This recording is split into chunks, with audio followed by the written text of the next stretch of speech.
Hello and welcome to These Are the Days of Our podcast. I'm Lisa. And I'm Jen, and today we're celebrating siblings for Sibling Day, which is celebrated on April 10th. Yep, that's right.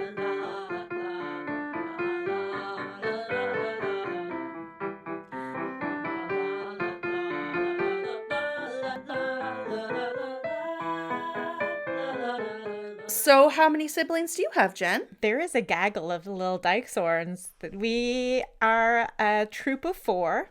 There is the eldest, which is Jason. He is the only boy in our troop. And then my older sister, Karen, and my younger sister, Allison. Yeah, that's a lot of them. Mm-hmm. We had to have a minivan because there's just too many of us. What about you? I have two brothers. We have Matthew, who is the oldest, as described as an old man because he's the same age as you and therefore only 15 months older than me. And then I have a younger brother, very famously has been on this podcast. You know, that's what he's known for in the world. Yeah, one of our favorite rowers. Yeah, do you want to talk a bit about birth order stereotypes and I don't know. Yeah. I love birth order. I love the conversations about birth order. I love finding out where people are in their birth order. Yeah, I do as well because I just enjoy it. And maybe I just believe it so it confirms anytime I learn about someone's birth order, I'm just like, oh, that makes so much sense. You were totally an oldest, or you're definitely a middle sibling. And so some of the stereotypes in general, we think about the oldest sibling, they're thought of as leaders. They led the way out of the womb, at the very least. And they are seen as very intelligent, very motivated, conscientious, and reliable. The oldest siblings are said to be very achievement oriented, and so very ambitious and responsible. Do you think this clocks with your oldest sib? But I do think he's very much oldest child and still acts like an oldest child to this day. So one of the negative sides of oldest siblings tends to be they tend to be thought of as a bit controlling, which I think is sometimes true. I think that my oldest sibling is my brother, and he is definitely like super responsible, very reliable, very conscientious. I don't know necessarily that some of the achievement orientation is absolutely correct about Jace, but the other things seem to track pretty well. And then there's a really interesting thing with when you switch genders in the birth order as well. So sometimes when the first two children are different genders, they can both behave like firstborns. And that I think is absolutely true in my family because we have the oldest, who's a boy, and the next one is a girl. And so that's my older sister, Karen. And she is very much older child in that she's like super motivated, very ambitious, very controlling and stubborn, like kind of just is like my way or the highway. That sounds like Karen. Yeah, I grew up in a sort of culture that had like very specific gender norms. So I think that this is more pronounced if you grow up in a place where like boys do one thing and girls do a different thing. So that's my theory. I don't know for sure if that's correct, but I would say that Karen and Jason both kind of track as oldest siblings for stereotypes. I for sure think Karen acts like an oldest sibling, but I as I said am a middle sibling, and I feel like I am a textbook definition of middle sibling. Oh my goodness. Okay, so let's get into middle siblings because we're two middles, and probably accurately so. Middle siblings, their defining characteristic seems to be attention seeking. And we have a podcast where we put our conversations about things into the world. So if that's not the most middle sibling characteristic, I don't know how you can be more attention seeking than the classic middle sibling. Yeah. When I talked to my siblings about my worst traits, they said that I am too attention seeking. Some of the other traits are middle siblings tend to be very competitive. They tend to be rebellious, but also people pleasers and peacemakers. When I was a kid, that would really clock with me because I was a negotiator. I would be the one sent into the parents to try and negotiate. But also, middle children tend to be very competitive and very obsessed with fairness, which totally makes sense. If that was a sentence to describe me in a nutshell, that would be it. I'd be like so obsessed with being fair. Oh my goodness. I 100% agree. And I actually think, let's spin this in a good way, that I actually think that this positions us to care a lot about social justice issues as well, because I think we notice when things in the world are not fair, because it hits me to my core, just like, that's not okay. It's not okay for different people to be treated differently. Another thing, a big trait I think, is that adventurous nature and the kind of like, who am I? I'm not the oldest, I'm not the youngest, like where do I fit in? And so they do a lot of adventures, and maybe it's part of attention seeking, but I think a lot of middle children be wanderers. And I think that was so true when I was living in South Korea. All of my friends were middle siblings. Every Yeah. single one of them, middle siblings. It's so funny Like, that we're talking about this now, because as you'll hear, we did interview our siblings, and I asked my sister what are the words that she would describe me with, and she said, like, the first one was attention seeking or something like that. And then it was like a restless wanderer. And I was like, that's so true. I think that restless quality where you're trying to fight for your space in the world and trying to find your space is, like, I think it's sometimes a really good thing, but also sometimes a really negative thing.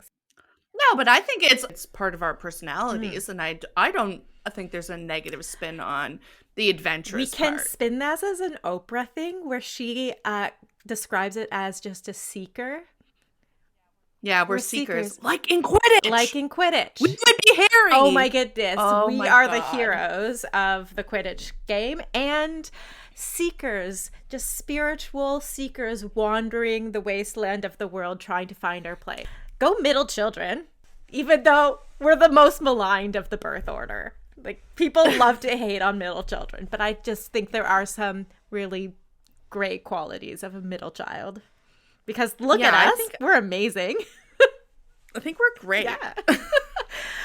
Okay, so the final one is the youngest sib. And so the youngest sibling has a reputation for being pretty relaxed and independent. They tend to have a reputation of being a bit of a free spirit, risk taker, and charming. When I think about my little sib, I think that some of that is true, but some of it's really not true. But I do think she has a very independent side that, as opposed to the middle child who gets a lot of affirmation and validation from external sources, I think this independent nature means that she just, like, does her own thing and doesn't seem to base her own self-worth as much on other people's opinions. Yeah, I do think that a lot of youngest siblings, and I think this is true with our youngest siblings and a lot of people who are the youngest children that I know, they're very much like homebodies, which I didn't actually read as like one of the things in birth order, but I was like, every youngest child I know is not the kid who went away. Mm-hmm. You know, it's not the kid who did adventures, or they're very much content with, and I think that kind of builds on your idea of like not external attention seeking, but they're very content with like being where they are and where they grew up. And like, I just Mm-hmm. think of all the youngest siblings I know, and they're not the ones who went out into the world. And I'd say my younger brother is like that. I think part of it is that they seem to be okay with being alone. Allison is a little bit less social, but she's also just like a little bit more emotionally independent. Yeah, they just do what they want without Mm-hmm. uh any sort of not repercussions, but like they'll just say what they Mm-hmm. want, and they won't mince words, basically. Yeah. That Yeah. makes sense. That kind of makes sense, where it's just like they're very straightforward and honest. And maybe Yeah. because there is the cliche of youngest siblings getting away with everything. So they maybe didn't need to learn the art and science of like manipulating words and things. They just say it as it is, and that. I have always had a theory about birth order and relationships and which people shouldn't be together and should be together. So I do think it's interesting, even within my family. So there's three of us. We all are married, and so the youngest in my family is with an oldest child. The middle is with a middle, and the oldest is with an oldest. And I just think it's interesting. I like looking at different people and what works Mm-hmm. well. And I think middle children with middle children actually works the best. And not just because that's my marriage. I'm not just saying that because it's my marriage, but I do think that is like the one where people will get along. Again, this is not scientifically backed up Well, at I all. just actually found, well, a somewhat quasi-scientific website that's birth order and romance, and it does actually confirm your theory here that first and lastborns are a really good match because it's kind of this opposites attract. Firstborns are like to take care of people, they like to be a bit in control and be organized, and Yeah, and the last one's kind of relaxing and like okay. yeah, so they kind of like balance each other out. Make me guess which one's the worst, because I have a really strong theory of who is the worst together, and I want to see if it's true. Say what you think would be the worst. Youngest and youngest. Well, what this website is saying, which is again not really science, is that basically the matchup of two lastborns and also two firstborns would be really problematic because the lastborns, as you're saying, like nobody is planning anything, everything's chaotic. There's just like life things just don't happen. And then firstborns also can just really butt heads a lot, and they can be really competitive in terms of like trying to take control, and that could be really full of conflict as well, according to this very scientific drjen.com. I feel like the youngest child and a youngest child are like their worst traits come out, and those are really, and which aren't good traits. They're like bratty and kind of and like Mm-hmm. very selfish. And so I think that's so much harder to deal with when you have youngest and youngest together in a romantic pairing. And because they're maybe not the adventurers in the world, there is they like just stay home and are selfish together. Stay home and Oh, selfish together. You should be oh, yeah. a poet. There's no one I'd rather stay home and be Yeah, I selfish was like, with. that's probably not great for anyone in a youngest relationship. So we have been kind of saying a little bit disparagingly that, all of these opinions that we've been sharing are not really based on science. So there actually is quite a bit of research around birth order. I think it's not only just fascinated us about how our birth order may have shaped who we are as people, but there is quite a broad literature in science and social science around it. Some of the earliest studies come from actually the 60s. Some of the things that they talk about in birth order studies are things like the spacing, so the number of years between the child, because if there's a big gap, for example, you might have like taking on different characteristics. So a younger child may be taking on an older characteristics if there's a large gap. As we described earlier, the gender of each child may determine some of these birth order characteristics. And then also any family changes, like things like when two families are blended, or if someone dies or someone's adopted, those sorts of things all can shape how much of the different roles people take on. A lot of people have heard of the New Birth Order book, which is Why You Are the Way You Are, which is Kevin Leman's book from 2000. And it kind of summarizes a lot of this research about how it all comes together. So I'll just pop a link about that later. But I think it's really interesting, and it kind of reflects this desire for people to understand like what makes you who you are and how important is family in shaping who you are as a person. Isn't that a good segue?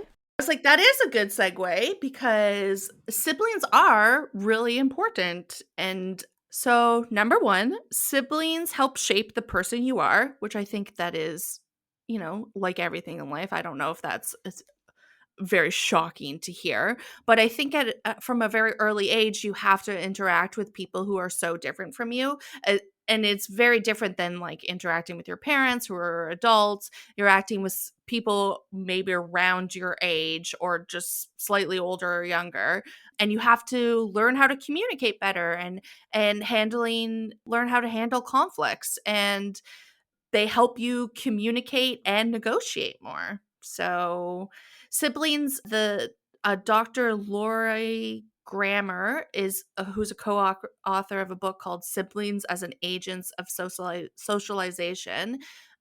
It's a sibling's influence on a child is just as important as a parent, and they help form the founding stones for how to communicate with the world. If you have a sibling of the opposite sex, there's actually a lot of it helps form your opinions on the opposite sex and how to interact with them. And they have apparently one study from the Pennsylvania State University found that siblings of different sexes have an easier time attracting people of the opposite sex. That's Hmm, interesting. that is interesting. I think it's so interesting because you think about the nature of the sibling relationship where it's such a unique relationship where you have almost no choice in the matter and you need to figure out how to coexist with someone who's potentially very different. Mhm. And I think that is a life skill where when you go into the workplace, you don't always get to pick your coworkers, you don't always get to pick who you're working with. So trying to find a common language between people is a really important life skill. Yeah. And siblings are the only people who will essentially be with you your entire lives. So, like, even, I mean, Mark, my youngest sibling, I was only around 3 years prior to his existence. And so, I mean, and Matthew, he was around 15 months just prior to my existence. And they will be your only constant through your entire lifestyle. And that's makes me a little emotional because I Mm. guess I like them and stuff. But yeah, they're like one of the most enduring relationships of your life. And if you grew up with a healthy relationship with your sibling, you're more supported and more secure during adulthood. And I think can have this really similar understanding of the world, which is nice to Hmm. be understood. Yeah, the kind of sappy thing is I'm just like so grateful. I know that having siblings has shaped who I am as a person and just like knowing that no matter what happens in life, they're going to be there and they have my back no matter what is like such a privilege to have that. And it's really quite sappy. We could get so sappy. Just from the nerd side. Mm. So also we owe so much of our understanding about like science, disease, health, a lot of the basis for so much of what we know about what's nature, what's nurture, about the causation of disease. It comes from sibling and twin studies. So because you're able to think about shared genetic factors and then some shared environmental, some different environmental factors, like these sibling and relative studies are so important to the foundation of science. And I also wanted to say, like, there's just so many good, like, sibling pairings in the world. And so I wanted to ask you, do you have, like, a sibling pair, like, famous siblings that you you like? My first thought was this is only from a science perspective, but do you know the astronaut Scott Kelly, who he's an American astronaut who lived at the International Space Station, and he's a twin, and so they studied Ah, so when he came back, they studied him and his twin and like all like really in-depth tests on his organs and all of stuff to see the effects of space on someone who is literally, the genetic equivalent. yeah. That's so cool. One that I like to mention because especially as someone who grew up, as I mentioned, in like a environment where gender had a lot to do with what you were allowed to do and not allowed to do, I really like the example of the Wright brothers and sister, that like the very famous aviation pioneers Wilbur and Orville Wright had a sister. Her name was Catherine. She actually worked super closely with her brothers. She also helped, so she helped with flight stuff. She was part of the idea generation. She is like an integral part of this family and this like really innovative family, but she's just like kind of dropped off of all of the things when we talk about the Wright brothers. And I'm just like, as a sister who is keenly aware of fairness, I'm just like, the Wright brothers and their sister Catherine did cool things. Okay, I'd like to amend my famous siblings to be, Mm-hmm. maybe my famous are Venus and Serena Williams, because I Mm. think they're so both such great tennis players. So Mm-hmm. I want to keep them as my famous favorite ones. Just so many famous sibs that we're just not going to get into them. But Oh, I like the Bronte sisters. exactly the Brontes. And then, well, I recommend, and I'll put it in the link below, there's a really good drunk history episode on the Kellogg brothers. Because that's the best way to learn about history is drunk history. So there was Obviously. like a very strong sibling rivalry there. And I just think it's a good one. So, in honor of Sibling Day, we decided to interview our siblings, which, to be honest, has meant that we've spent several days just trying to force our siblings to do what we want them to do, which has just been wrangling the cats. And so I'm going to share with you some quick interviews with my sisters. And then Lisa is going to share some interviews with her brothers. Hi, Karen. Thanks for coming on the podcast. Oh, thanks so much for having me. What a joy. What a privilege, an honor. Treat, I would say. People call me Karen because that is my name, and I am the second eldest child and the one that is slightly older than you in our birth order. And the host I'm related to is Jen, or Jenny, or Jennifer, and she is one of my siblings. Mhm.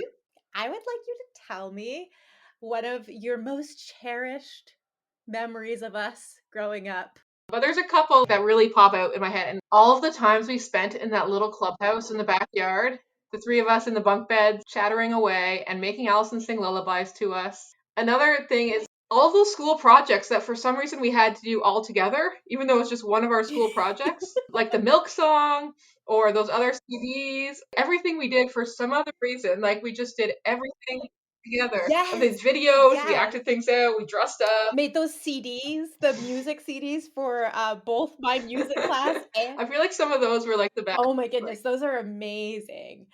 Blue Vest Blue was vest one of our is other blue, projects. and you buy it at a store. With some money, with some money.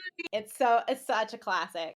Also the Imagine imagine a a life, life with no chocolate milk. no butter on top of your bread. Oh, so good. I made that on a cassette tape. Like I played that to my entire class. Yeah, yeah. Everything we did so many things together, but we also just kind of went all in and was just like, okay, this is what we're doing now. one of the things that you were talking about is the CD that we made for my English class.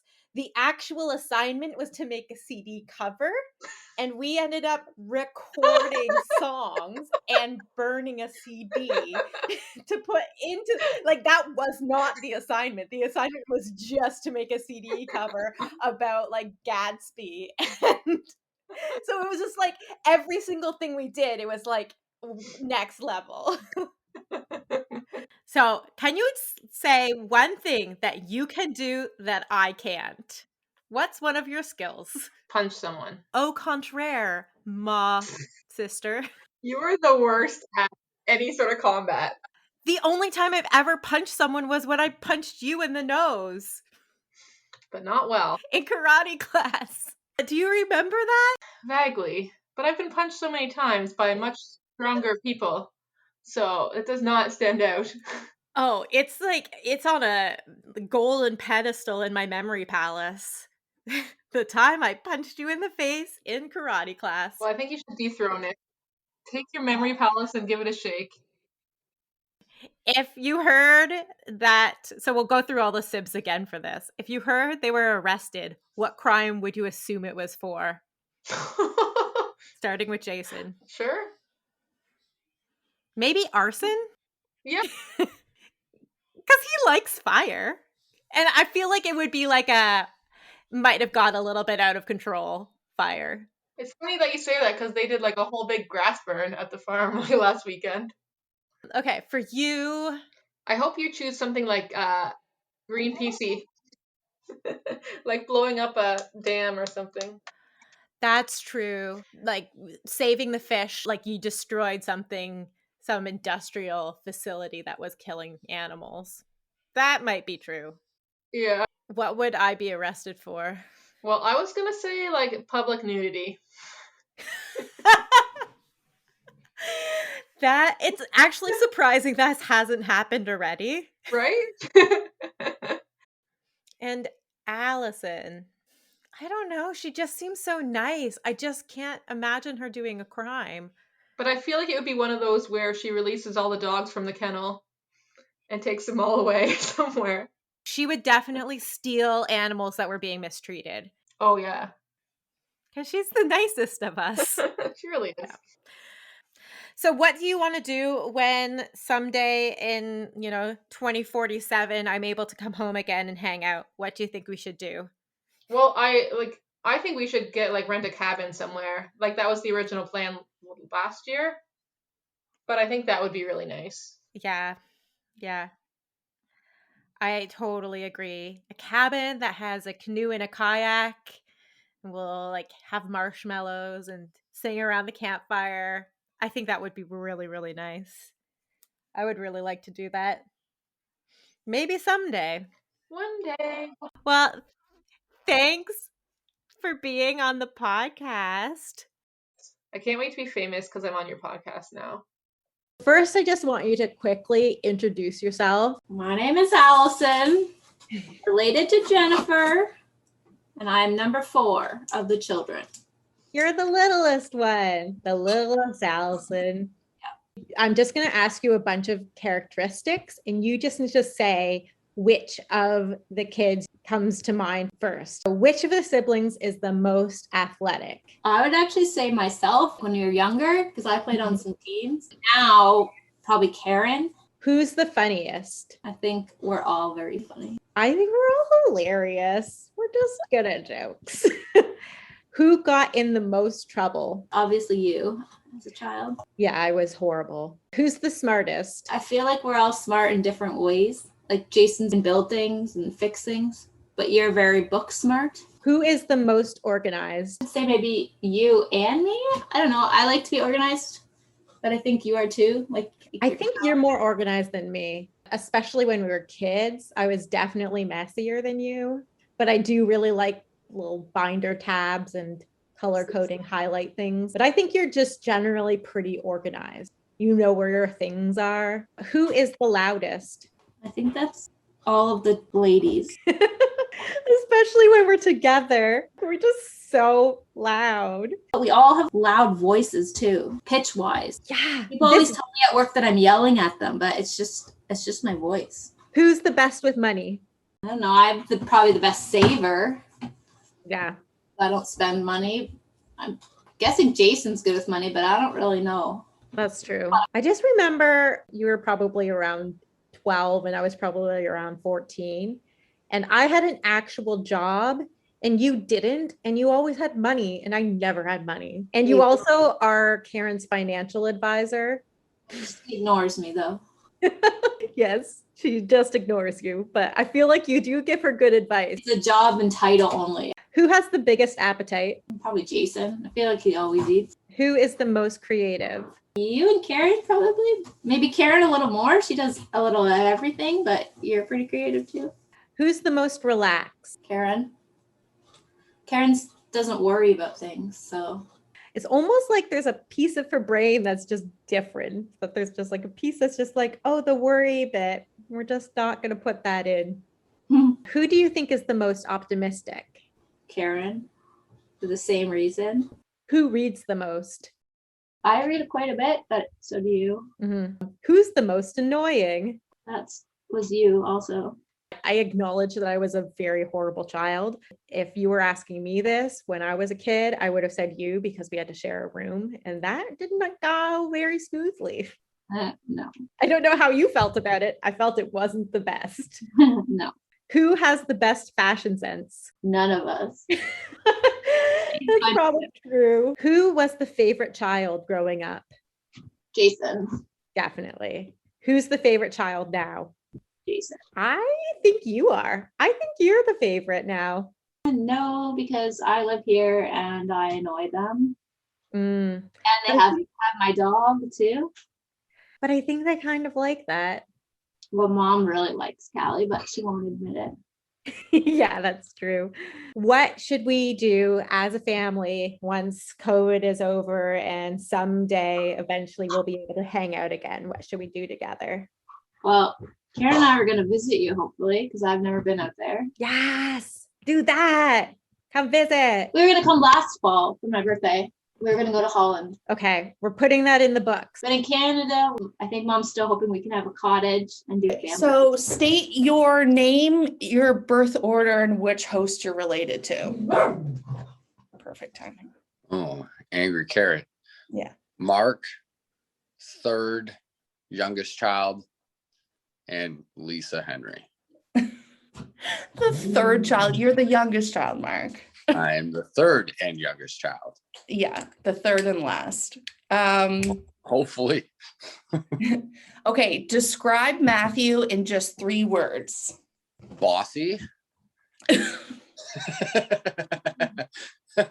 Smart and athletic. Okay, describe Lisa in just 3 words. Bossy. Okay, we have a theme. Also smart and sometimes annoying, but lovely. So you get 4 words.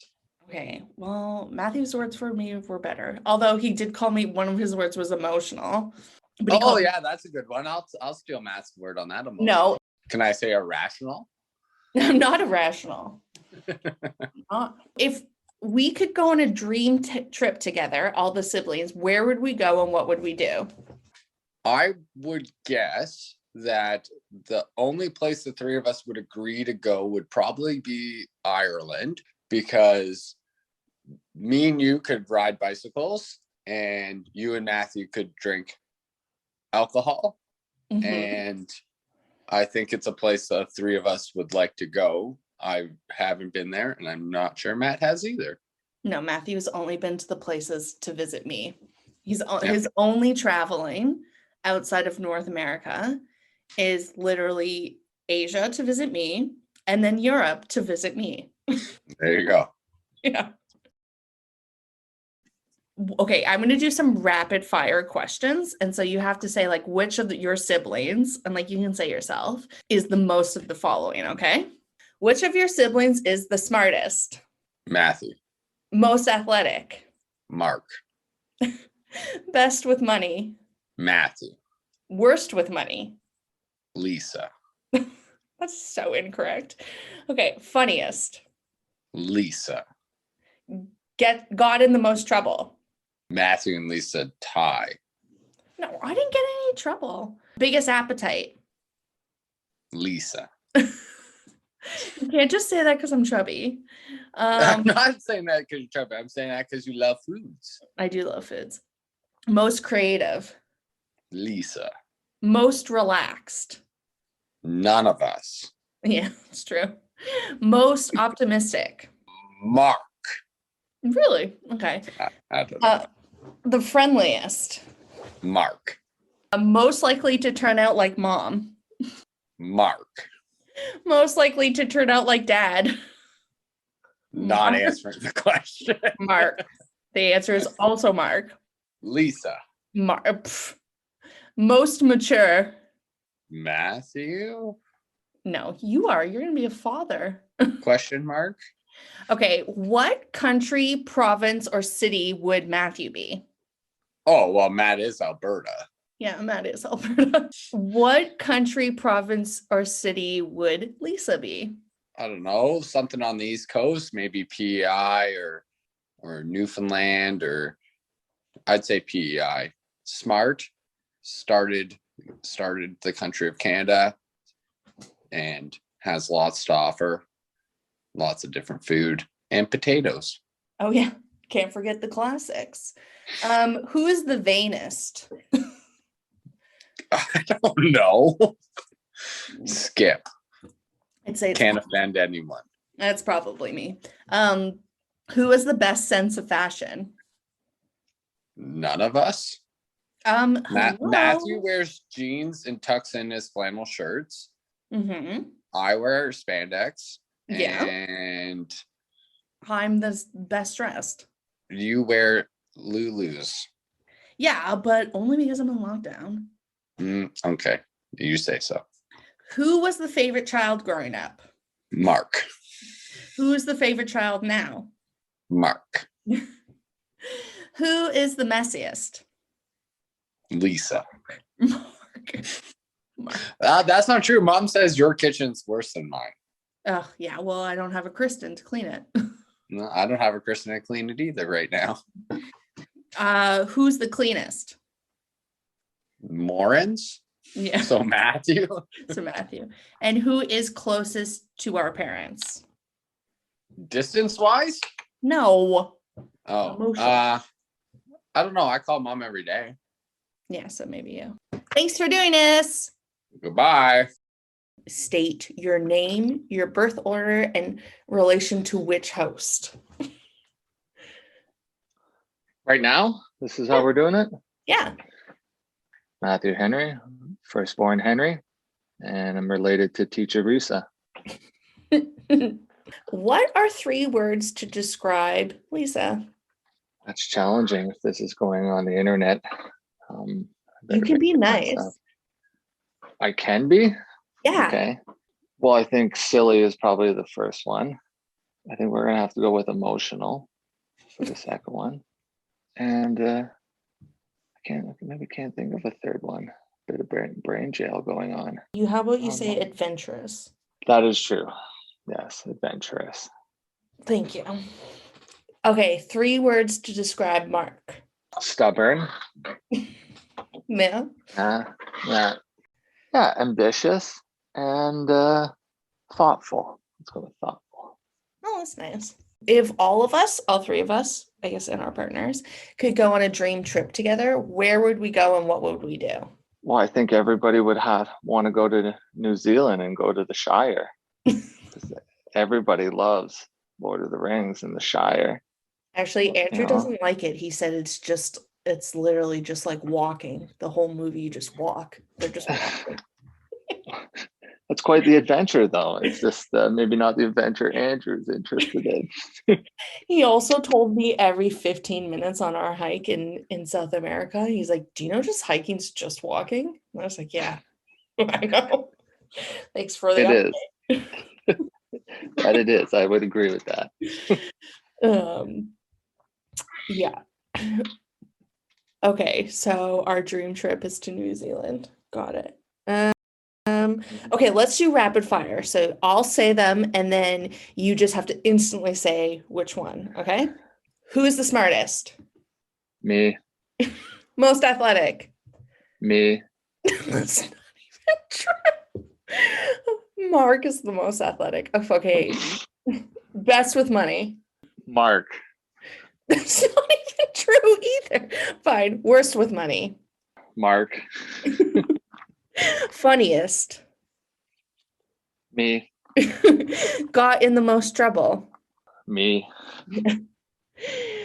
Biggest appetite. Mark. Most creative. Lisa. Most relaxed. Lisa. Most optimistic. Me. The friendliest.